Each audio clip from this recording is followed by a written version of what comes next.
Hello friends, welcome to Kannada recipes. Kannada ರೆಸಿಪೀಸ್ಗೆ ಸ್ವಾಗತ. ಇವತ್ತು ನಾನು ನಿಂಬೆಹಣ್ಣು ಉಪ್ಪಿನಕಾಯಿ ಮಾಡ್ತಿದ್ದೀನಿ. ಬೇಕಾದ ಸಾಮಗ್ರಿ ನೋಡ್ಕೊಳ್ಳಿ. 8 ನಿಂಬೆಹಣ್ಣು ತಗೊಂಡಿದ್ದೀನಿ. ಇದು ಚೆನ್ನಾಗಿ ತೊಳೆದು ಒರೆಸ್ಕೊಳ್ಳಿ.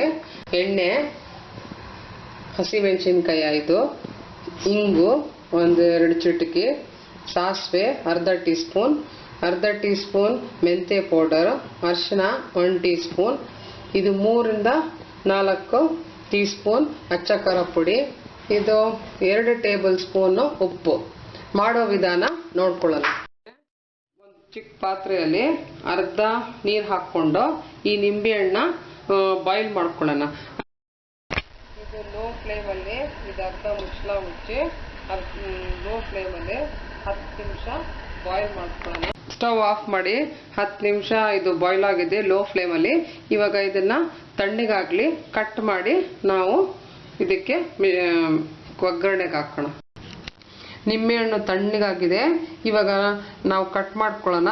ನೀವು ಇದನ್ನ ಅರ್ಧ ಕಟ್ ಮಾಡಿಕೊಂಡು ಹಾಕ್ಬೋದು, ಇಲ್ಲಾಂದ್ರೆ 4 ಪೀಸ್ ಆದರೂ ಹಾಕ್ಕೊಬೋದು. ನಾನು ಇದನ್ನ 4 ಮಾಡ್ಕೊತೀನಿ. ಇದು ಬೀಜ ಎಲ್ಲ ತೆಗೆದ್ಬಿಡ್ಬೇಕು. ಬೀಜ ಸೈಡಿಗೆ ತೆಗೆದ್ಬಿಡಿ. ಇದು ನೀವು ಅರ್ಧ 4 ಮಾಡ್ಬೋದು, ಇಲ್ಲಾಂದ್ರೆ 8 ಪೀಸ್ ಆದರೂ ಮಾಡ್ಬೋದು. ಇದಕ್ಕೆ ನಾನು 4 ಪೀಸ್ ಮಾಡ್ತಾ ಇದ್ದೀನಿ. ಈ ಥರ ಎಲ್ಲದನ್ನು ಕಟ್ ಮಾಡ್ಕೊಳ್ಳಿ. ಆಮೇಲೆ ಇದು ಮಸಾಲೆ ಎಲ್ಲ ಹಾಕ್ಕೊಳ್ಳೋಣ. ಈ ಥರ ಎಲ್ಲ ಬೀಜ ಹಾಕ್ಕೊಂಬಿಡಿ ಆಚೆ. ಇದೆಲ್ಲ ನಿಂಬೆಹಣ್ಣು ಕಟ್ ಮಾಡ್ಕೊಂಡಿದ್ದೀನಿ. ಇದು ಒಂದು ದೊಡ್ಡ ಬೌಲ್ ತಗೊಳ್ಳಿ. ಈ ಬೌಲಲ್ಲಿ ಎಲ್ಲ ನಿಂಬೆಹಣ್ಣು ಹಾಕ್ಕೊಂಡು ಇವಾಗ ಮಸಾಲೆ ಮಿಕ್ಸ್ ಮಾಡ್ಕೊಳ್ಳೋಣ. ಉಪ್ಪು ಹಾಕ್ಕೊಳ್ಳೋಣ, ಅರಿಶಿನ, ಅಚ್ಚ ಖಾರ ಪುಡಿ, ಮತ್ತೆ ಇದು ಇದು ಹಾಕಿ ಚೆನ್ನಾಗಿ ಮಿಕ್ಸ್ ಮಾಡ್ಕೊಳ್ಳಿ. ಇದು ಮಿಕ್ಸ್ ಆಗಿದೆ. ಇವಾಗ ಒಂದು ಪ್ಯಾನ್ ಇಡೋಣ ಒಗ್ಗರಣೆಗೆ. ಇದು ನಾನು 3 ಟೇಬಲ್ ಸ್ಪೂನ್ ಎಣ್ಣೆ ಹಾಕ್ತಾ ಇದ್ದೀನಿ. ನೀವು ಕಡಿಮೆ ಆದರೂ ಹಾಕ್ಕೊಬೋದು. 1-2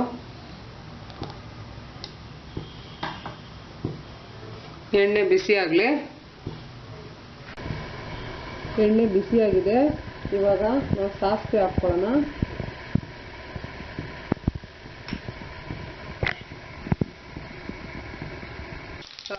ಇವಾಗ ನಾವು ಸ್ಟವ್ ಆಫ್ ಮಾಡ್ಕೊಳ್ಳೋಣ.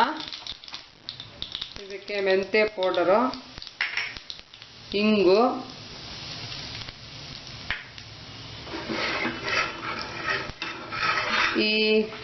ಈ ಒಗ್ಗರಣೆಯನ್ನು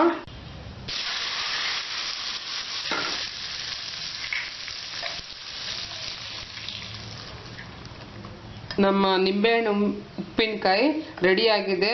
ಮನೆಯಲ್ಲಿ ಟ್ರೈ ಮಾಡಿ ಫ್ರೆಂಡ್ಸ್. ವೀಕ್ಷಿಸಿ ಕನ್ನಡ ರೆಸಿಪೀಸ್. Thanks friends.